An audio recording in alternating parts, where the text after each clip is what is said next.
ईश्वर विभूती राहिल्या त्या कीर्ती जगा माझी ओ राहिल्या त्या कीर्ती जगा माझी.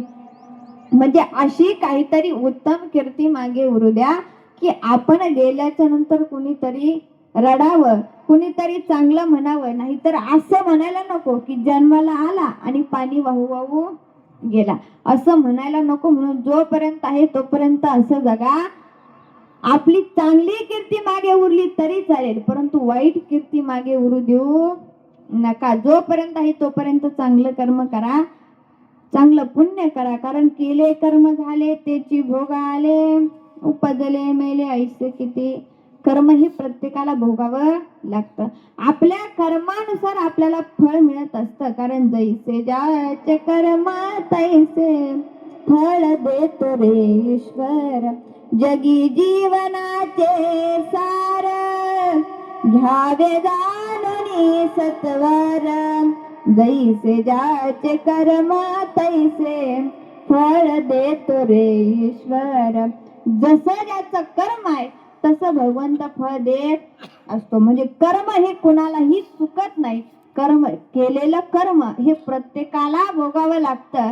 म्हणून जोपर्यंत आहे तोपर्यंत चांगलं कर्म करा. तुकोबराय म्हणतात, या संसारामध्ये आलात ना तर त्या भगवंताचं नामस्मरण करा.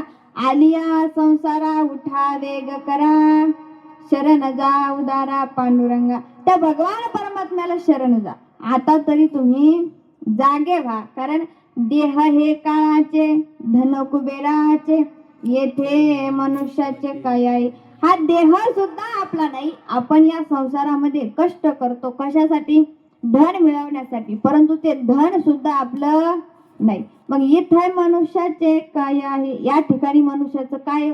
काहीच नाही. आपण फक्त निमित्त मात्र आहोत. कारण देणाराही तोच आहे आणि नेणाराही तोच आहे. म्हणून मग जोपर्यंत आहे, जर दिलाय भगवंताने हा नरदेह आपल्याला, तर आपल्याला नामस्मरण करायला काही अडचण नाही.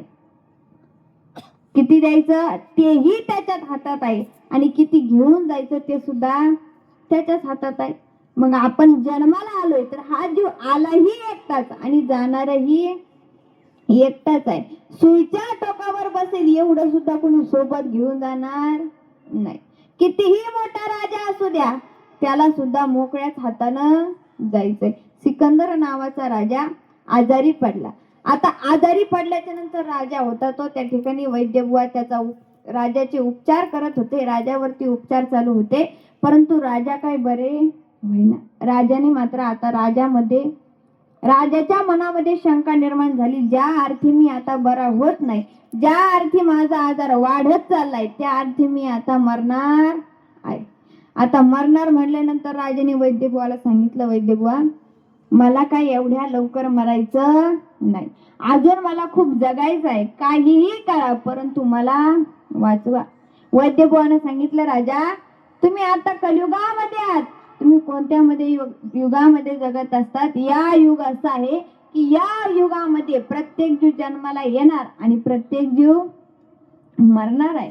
तेच राजा म्हणाला, ठीक आहे, जर तुम्ही म्हणत असाल तर मी मरायला सुद्धा तयार आहे. ज्यावेळेस मला माझं मरण येईल त्यावेळेस मी मरायला तयार आहे. परंतु ज्यावेळेस मी मरेल त्यावेळेस माझी जी अंतयात्रा आहे ती थोडी वेगळ्या पद्धतीनं काढायची. आता वेगळ्या पद्धतीनं कशी काढायची? वैद्यबुवा म्हणाले, ठीक आहे, तुम्ही म्हणता तशा वेगळ्या पद्धतीनं काढू, परंतु वेगळ्या पद्धतीनं कशी काढायची?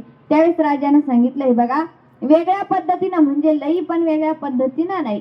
फक्त ज्यावेळेस माझी अंतयात्रा निघेल त्यावेळेस माझे जे दोन्ही हात आहे ते माझे हात दोन्ही बाजूला मोकळे सोडून द्यायचे आणि एका हाताला जे मी आयुष्यभरामध्ये धन कमावलंय, संपत्ती कमावली, ती सगळी एका हाताला ठेवायची आणि एका हाताला मी जोपर्यंत जिवंत होतो तोपर्यंत मी जेवढं सैन्य कमवलं, जे काही कमवलं ते माझ्या एका हाताला ठेवायचं.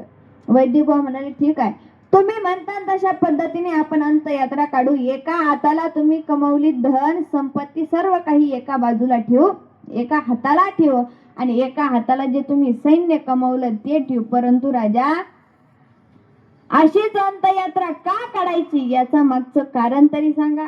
त्यावेळेस राजाने सांगितलं, वैद्यबुवा, जोपर्यंत मी जिवंत होतो तोपर्यंत मी या प्रजेला काहीही एखादी गोष्ट चांगली शिकवू शकलो नाही, परंतु आता मी जाणार आहे ना, तर मी या प्रजेला एक संदेश देऊन जातो की हे बघा, ह्या हाताला जे धन आहे, जी संपत्ती आहे, ती मी आयुष्यभर कमवली. ह्या हाताला जे सैन्य आहे ते सर्व काही मी आयुष्यभर कमवलं, परंतु बघा जाताना मात्र मी मोकळ्या हातानं चाललो, काहीही घेऊन चाललो नाही. म्हणून जोपर्यंत आहे जाताना आपण काहीही घेऊन जाणार नाही आणि येतानाही काही घेऊन आलेलो नाही. म्हणून जोपर्यंत आहे तोपर्यंत त्या भगवंताचं नामस्मरण करा, नक्कीच भगवंताची भेट आपल्याला होईल. परंतु नामस्मरण करत असताना कसं करायचं तुकोबराय सांगतात, आपुला तो एक देव करोनी घ्यावा, तेने विना जीवा सुख दोय. कुठल्या तरी एका देवाला आपलंसं करा, कारण आपण वारानुसार देव बदलतो, वार बदलला की आपण देव बदलतो. मग देवाला सुद्धा प्रश्न